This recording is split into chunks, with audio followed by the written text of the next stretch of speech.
Good afternoon తమ్ముళ్ళు. రే సరిపోదురా, ఇక్కడి నుంచి కూడా తమ్ముళ్ళు ఒకసారి గట్టిగా ఓ వేసుకోండిరా.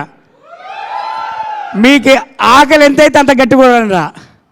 ఆకలి అయితే లేదు అంటే కడుపు నుండి తినచ్చిల్లు, నాకు ఆకలి అవుతుంది.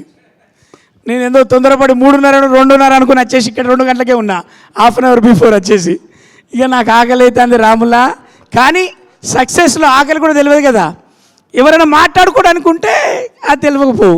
కానీ నేను ఒక్కరిని వచ్చి చైర్లన్నీ నేనే వేసుకొని పోస్టర్లన్నీ అన్నీ నేనే తుడుచుకొని స్టాండీస్ అన్నీ పెట్టుకుంటూ వచ్చేసరికి టైం అయిపోయింది.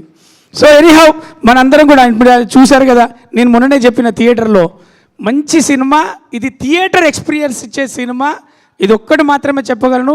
శ్రీ విష్ణు అన్న ఎన్ని సినిమాలు మనల్ని నవ్వించడానికి ఆయన కావాలంటే తగ్గిండు, కావాలంటే మోసిండు, ఉరికిండు, పరిగెత్తిండు, మంచి సినిమాలు అందించడానికి ప్రయత్నించిండు. అందులో భాగమే హుస్సేన్ షా కిరణ్ అన్న, అలాగే మన లైట్ బాక్స్ కాంబినేషన్లో కావచ్చు, వీళ్ళందరూ మన సార్ కావచ్చు, సందీప్ గారు కావచ్చు, మన శ్రీ విష్ణు అన్న, మా అందరి పాత వాళ్ళందరూ కొత్తగా చూపెట్టడానికి ట్రై చేసి ఒక కొత్త కథను, ఒక పాప శ్రీ విష్ణు అన్నను చూస్తే మనకు చిన్నప్పుడు మీ అందరికి గుర్తుందో లేదో, మన కలిసి ఉందాం రా సినిమాలు, అలా ఫ్యామిలీ సెంటిమెంట్లలో వెంకటేష్ గారిని మాకు చూసినట్టుగా నేను నిజంగా అన్న శ్రీ విష్ణు అన్న రోల్ ఏదైతే పాపతో ఉన్న సెంటిమెంట్లలో నాకు వెంకటేష్ గారు అంటే నాకు చాలా ఇష్టం. వెంకటేష్ గారిని చూసినట్టు అనిపించింది మీ పాత్రలో.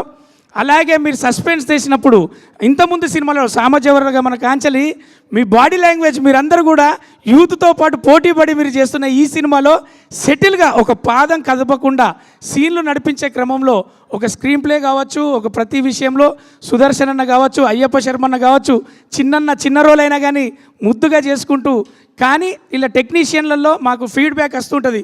ఫ్రెండ్స్ అందరూ ఫోన్ చేస్తుంటారు, ఒక్కొక్కరు ఫోన్ చేసి డిఓపి గారిని పొగిడి డిఓపి గారు మంచి షార్ట్స్ పెట్టారని చెప్పి, ఆ తర్వాత ఆర్ట్ డిపార్ట్మెంట్ ఆర్ట్ వర్క్ అంతా అని చెప్పేసి ఒక్కొక్కరు ఒక్కొక్క దాని గురించి, మ్యూజిక్ డైరెక్టర్ గురించి మస్తు ఇచ్చిండన్న.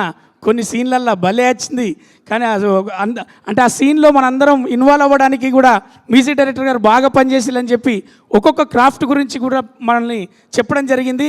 మళ్ళీ చెప్తున్నాను మన ప్రేక్షకులందరికీ, ఈరోజు సాటర్డే, రేపు సండే, మీరు ఒక మంచి సినిమాను చూడాలి, ఫ్యామిలీతో ఒక సస్పెన్స్ థ్రిల్లర్ చూడాలి అంటే శ్రీ విష్ణు దగ్గర కొత్త కథ చూడాలి, హుస్సేన్ షా కిరణ్ ఎవరో తెలుసుకోవాలి, లైట్ బాక్స్ ఎక్స్పీరియన్స్ ఏందో తెలుసుకోవాలంటే థియేటర్కి రండి. చక్కగా ఫ్యామిలీతో మంచి పాప, మరి శ్రీ విష్ణు అన్న, సుదర్శన్ అన్న, చిన్నన్న దగ్గర నుంచి నా వరకు ఎవరెవరు ఏం చేశారో ఒక కొత్త కథ మీరు ఊహించకుండా మీరు మెచ్చేటట్టుగా ఉన్నటువంటి చిత్రం ఖచ్చితంగా మృత్యుంజయ.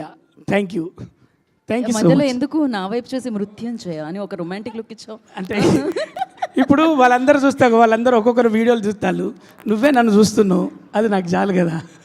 నేను ఇక్కడ నుంచున్న ప్రతి ఒక్కళ్ళని చూస్తాను, లేదు తర్వాత నేను ఇక్కడ ఎంట్రీ ఇవ్వాలి కాబట్టి. లేదు రచ్చ, అందరు నీ వైపు చూసేలా చేశారు. సినిమా పరిగెడుతుంది అన్నారు కదా, హీరోయిన్ పరిగెత్తుతూ ఉన్నారు కదా, దానికి లీడ్స్ ఇచ్చినందుకు థ్యాంక్ యూ సో మచ్ నువ్వు సినిమాలో. థ్యాంక్ యూ రచ్చ. సో ఇలానే మంచి మంచి రోల్స్ చేస్తూ ముందుకెళ్ళాలని మనస్ఫూర్తిగా కోరుకుంటూ ఉన్నాము. అండ్ అఫ్ కోర్స్ ఇందాక చెప్పినట్టు లైట్ బాక్స్ మీడియా ఏదైతే ఉందో, అండ్ అలాగే పిక్చర్